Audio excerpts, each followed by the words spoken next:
बिस्मिल्लाहिर्रहमानिर्रहीम। जनाब deputy speaker, बहुत शुक्रिया। 3 दिन पहले भी यहाँ पर गुफ्तगू हुई, बिलावल साहब ने बात की बहुत ज़बरदस्त। उसके बाद फिर ख्वाजा आसिफ साहब ने भी, फिर वो ओपोजिशन से भी बहुत अच्छी गुफ्तगू हुई। और उस दिन मुझे भी मौका मिला था इस वाली बात अपनी राय देने का, और मैंने उस दिन भी ये बात की थी। आज उसको एलोबरेट करता हूँ थोड़ा। और मैंने उस दिन कही थी ये बात अपने कंक्लूजन में कि देखें, हमारे जो अपोजिशन के साथी हैं उनकी बातों का ज़्यादा बुरा ना माने हमारे लोग, इस तरफ के लोग। हम उनकी सिचुएशन को समझें। मुझे आज भी ऐसा लग रहा है कि देखें, इनके पास ये ऑप्शन नहीं है कि ये जाएं और अपने बानी को ये कहें कि भाई हमने सब चीज़ें ठीक कर ली हैं। वो ये कहेंगे भाई तुमने ठीक कर ली है, मैं जेल में बैठा हूँ, ठीक कैसे कर रहे हो? तो ठीक नहीं होना है ना, इसको समझने की ज़रूरत है।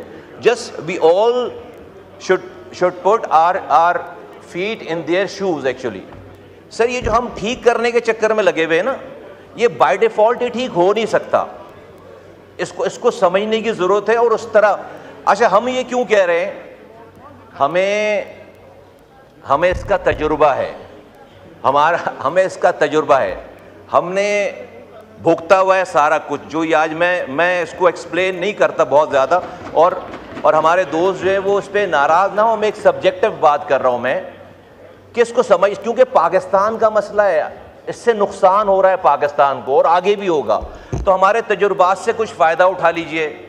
हम वो लोग हैं कि जो एक टाइम था, हमारे एक लीडर थे, रात में 2008 से 2013 तक हम सर 5 दफ़ा हुकूमत हमने छोड़ी है, 5 दफ़ा हुकूमत में आए।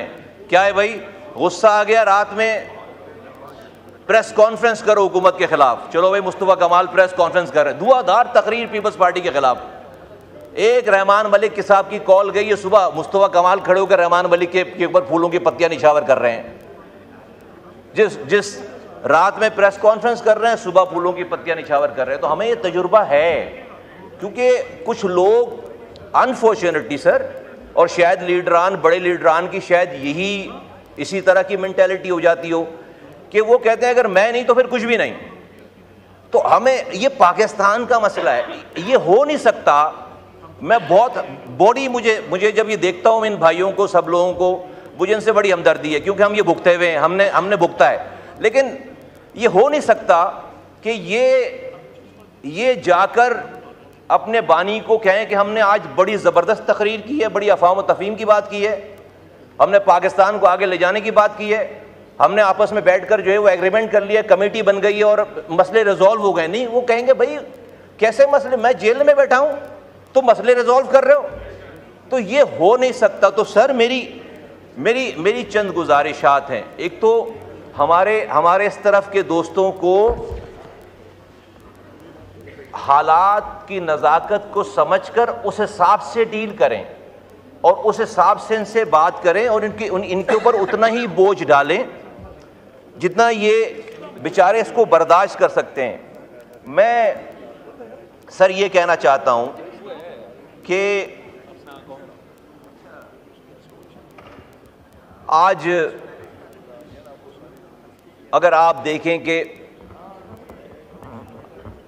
पीटीआई में सबसे पॉपुलर हस्ती कौन है, तो आपको खैबर पख्तूनख्वा के चीफ मिनिस्टर साहब का नाम आएगा।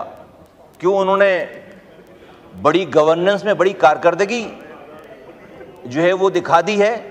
नहीं, वो he is playing to that gallery कि जिस तरह की गालियां एक्सपेक्ट की जा रही हैं उनसे कि वो दें, और जिस तरह की तबाही बर्बादी उनसे एक्सपेक्ट की जा रही है, he is performing that. Gauhar sahab जो चेयरमैन है, ये पॉपुलर आदमी नहीं हो सकते अपनी पार्टी के। अभी जो उन्होंने तकरीर की है, बड़ी ज़बरदस्त तकरीर की है, बड़ी ज़बरदस्त बात की। क्या ये पार्टी में सेल होगी? नहीं सेल होगी। आप यकीन करें, मैं पीटीआई के दोस्तों से जब ये मिलते हैं बंजमे में, मैं इनसे हाथ नहीं मिलाता, यहाँ नहीं जाता, जानबूझ करके कोई इनकी शिकायत ना कर दे, क्योंकि हमने तमाम चीज़ें भुगती हैं कि भाई तुम जो है वो ऑपोजिशन वालों से हाथ मिला रहे हो। तो यहाँ तो आप इसको थोड़ा हमें समझने की जरूरत है इसको। हम ये, मुझे नहीं लगता ये हाउस जो है वो इसकी निटिग्रिटीज को या इसके रूट कॉज को समझ पा रहे हैं। अगर आप हमें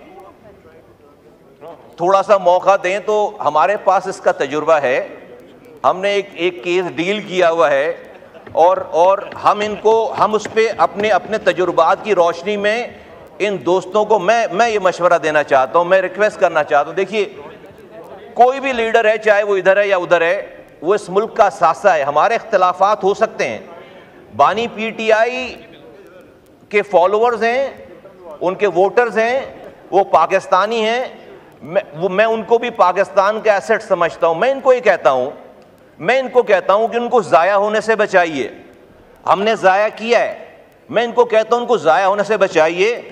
इनके साथ वो प्रॉब्लम नहीं है कि कोई सही मशवरा देगा तो मार दिया जाएगा, इनके साथ ये वाला मसला नहीं है।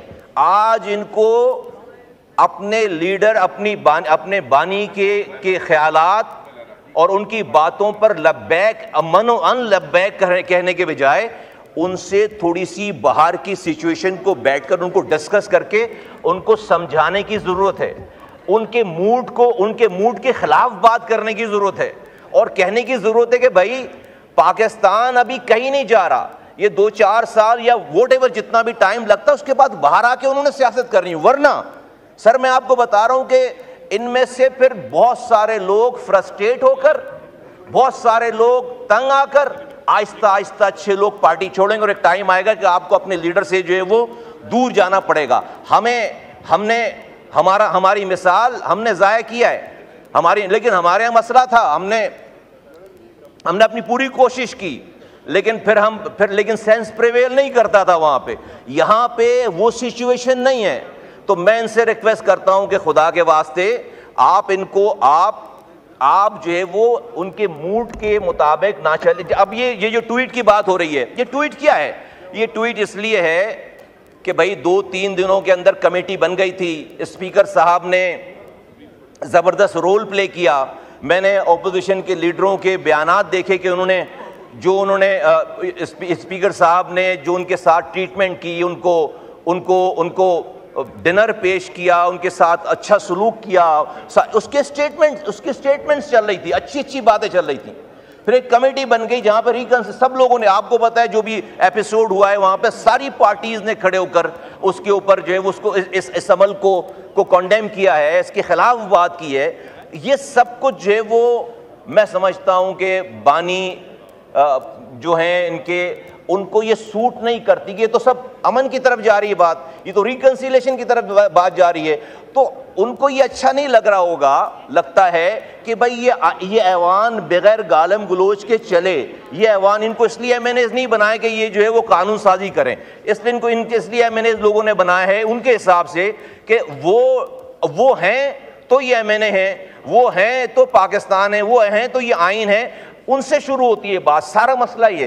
तो अब इसको एड्रेस करने की जरूरत है। ये बार बार हम ये मेहनत करते हैं, हम रिकंसिलेशन करते हैं, हम घंटों की मीटिंगें कर रहे हैं बैठकर। सर उसका हमने भी बहुत सारी मीटिंगें भुगताई हैं। मीटिंग करके आते थे, पता चला भाई किसी बात पे नाराज हो गया और भाई ने एक ऐसा मिसाइल मारा कि सब कुछ तबाह बर्बाद हो जाता था। हमने ये भुगता है। तो यहाँ भी मुझे वही सीन नजर आता है, टू बी वेरी ऑनेस्ट। यहाँ भी मुझे, मैं सर कंक्लूड कर रहा हूँ। मैं सर बड़े आप शायद मेरी बात, सर मेरी ये ना देखें कि कौन कह रहा है, ये देखें कि क्या कह रहा है। मैं आपको बता रहा हूँ, इसको अगर आपने मेरी इस बात को समझ लिया ना तो पाकिस्तान का मसला हल हो जाएगा। मैं आपको बता रहा हूँ। अभी हम अगर आपने इस बात को, हम मर्ज को समझें ना सर, मर्ज को जड़ से समझें। ये ट्वीट वगैरह तो इसकी जो है वो आउटकम है। आप इसकी ग्रास रूट की जो है उसकी जो एक प्रॉब्लम है उसको समझने की जरूरत है। तो आप जितनी भी मेहनत कर लेंगे, हम जितने भी बिज जाएंगे, इन्होंने जाना है, जाके जब सुननी है बात, आकर इन्होंने ऐसी ही बात करनी जिस तरह हम करते थे सर। रात में पीपल्स पार्टी के खिलाफ प्रेस कॉन्फ्रेंस करते थे और सुबह जो है उसी रहमान मलिक साहब के ऊपर हम फूलों की पत्तियां निछावर कर रहे होते थे। ये बैठे सारे हाँ सर, 5 सालों में 4 दफा। तो वो सर माइक खोलें। कोई ऐसा हाँ सर, मैं कंक्लूड करता। मेरी रिक्वेस्ट ये है सर कि इन विचारों से एक्सपेक्टेशन लगाने के बजाय या इन पे इतना वो इनकी बात का बुरा मानने के बजाय कोई चैनल फिर ये क्रिएट करें किसी भी तरीके से कि सर बानी से डायरेक्ट बात करें, इस हाउस को भी कैसे चलाना है, फिर बानी से डायरेक्ट बात कुछ भी करें। ये नहीं हो सकता कि आप इनसे एग्रीमेंट करें, इनके साथ मीटिंगें करें, इनसे हफ्तों लगाएं और आप सभी सही हो जाएगा और आप समझेंगे कि वहां से चीजें जो है वो मुनासिब हो जाएंगी। ऐसा नहीं हो सकता, ऐसा नहीं हो सकता। तो आपने जो भी चीज करनी है, put your self in his shoes, और जब तक उनसे आप हर बात ये शुरू करें इस वाली बात से कि भाई ये सब कुछ हो रहा है आपकी वजह से हो रहा है, ये अमन हो रहा है आपकी वजह, ये ऐवान आपकी वजह से चल रहा है, हम ये करते थे, अब